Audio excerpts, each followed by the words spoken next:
In this video, we're going to be looking at the Panasonic S1 and its different photo styles. Here's the story. The Panasonic S1 has a variety of photo styles, and that's pretty much the story. So in this video, we're going to look through all those different photo styles and just see what the differences are. And if you don't like reading the camera manual, well, I'm going to do that for you and tell you what all the differences are between each of the photo styles.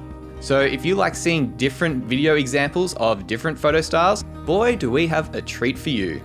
Currently we are shooting in the standard profile, and according to the manual, the standard profile is the standard setting. So this is what the standard setting looks like. Also, all these video examples are going to take place in this studio. If you want to see what the landscape picture profile looks like with the landscape, sorry, I'm not providing that example today. You will, however, get to see what a landscape photo setting looks like in the studio. Also, apologies if I do call a photo style a picture profile, that's just a force of habit. Please forgive me if I do misspeak at any point. Please bear in mind that I am Australian and sometimes the words don't come out of my mouth correctly. So that's enough of the standard profile, let's now move on to Vivid. And now we are on the Vivid photo style, and according to the manual, Vivid is a setting that produces a more vivid quality with higher saturation and contrast. So this is what the Vivid photo style looks like.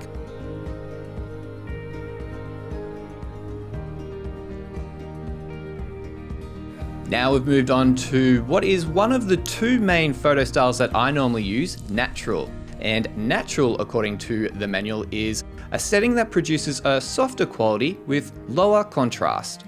So this is what Natural looks like in the studio.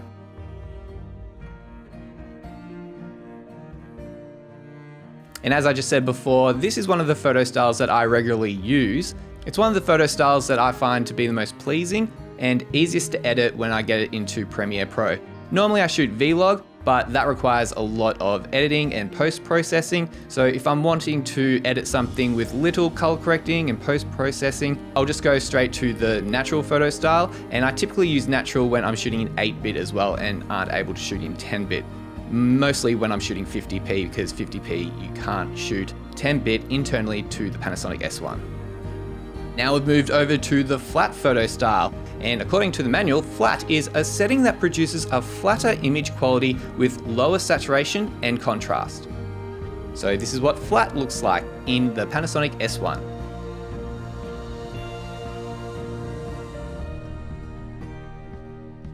And side note, I'm currently being lit by the Aputure 120D. I'm using the Lantern modifier, and I'm currently at 92% as well, just in case you want a frame of reference on what I'm being lit with and at what intensity. Moving over to probably one of the most ridiculous photo styles that we're going to use inside the studio, landscape, because clearly this is not a landscape. But nonetheless, for this test, we will show you it. According to the manual, landscape is a setting suited for sceneries with vivid blue skies and greens. So we don't really have blue skies inside the studio, and the only greenery we have are some of the fake IKEA plants in the background. So if you can see those, let me know what you think of the landscape photo style and how it shows those plants in the studio. Moving over to a photo style which seems a little bit more appropriate for this setting, portrait. And according to the manual, portrait is a setting suited for portraits with a healthy and beautiful skin tone. So let me know what you think of the skin tone with the portrait photo style.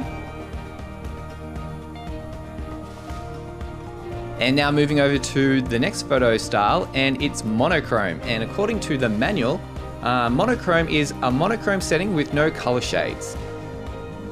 There you go. So if you're wanting a monochrome photo style straight out of camera, this is the setting for you. Unless you want a different type of monochrome, in which we've got the L monochrome, which is a black and white setting with rich gradation and crisp black accents. So this is the second black and white setting in the S1. And believe it or not, there is a third monochrome setting on the Panasonic S1, this time the L Monochrome D, a monochrome setting that creates a dynamic impression with enhanced highlights and shadows. So this is what the L Monochrome D looks like.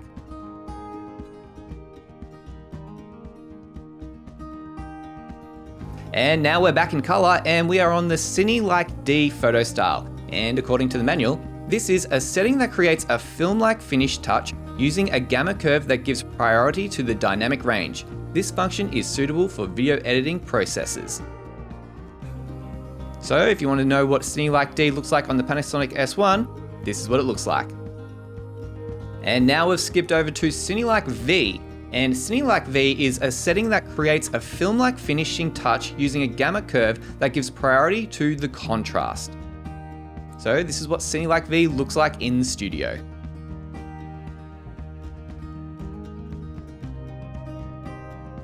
And now this is the Like 709 photo style, and according to the manual, this setting is a setting that minimizes overexposure by applying a gamma curve correction equivalent to the Rec 709 to perform compression, knee adjustment, of high luminance areas. Rec 709 is an abbreviation of ITUR, Recommendation BT709, a standard for high definition broadcasting.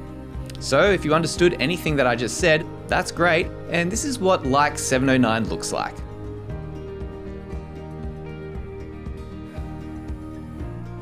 And now we've moved over to Vlog, which is the photo style that I typically shoot in. There's no nice little summary in the manual to let you know what Vlog is, because this is a paid firmware upgrade and wasn't in the camera when I purchased the camera, so it's missing from the manual that I've got in my hands right now, unfortunately. And I tend to use this photo style because it gives you 14 plus stops of dynamic range, and I typically like the look that I can get out of it. So if I've got time in the editing process to manipulate the colors and try to make it look its best, this is the photo style I'll go for. And then this is what the Vlog footage looks like when you apply LUTs. I typically use either the nicest LUT or the Rec 709 Panasonic LUT as well. And these are LUTs that you can get off the Panasonic website. One thing to take note of with Vlog as well is you can shoot in ISO 640 or ISO 4000 and get the same noise level and dynamic range. So that's a really handy thing to know about shooting with Vlog on the Panasonic S1. And now we've moved over to the HLG photo styles, and to be completely transparent with you, HLG is not something that I've shot with at all. So I'm flying blind right now, not really knowing what I'm doing, but I figured I'd show you what these photo styles look like anyway. But in the manual, it says standard HLG is a setting used to record HLG photo. So that doesn't really tell you much, but this is what it looks like. And now we're back to Vlog. So hopefully this video was helpful for you, showing you what the different photo styles look like, and hopefully it'll give you an idea of why you would use different photo styles in different settings as well. And that will do it for this video. If you found this video helpful, please give it a like, and if you haven't already, please consider subscribing to this channel for more videos on content creation in the future.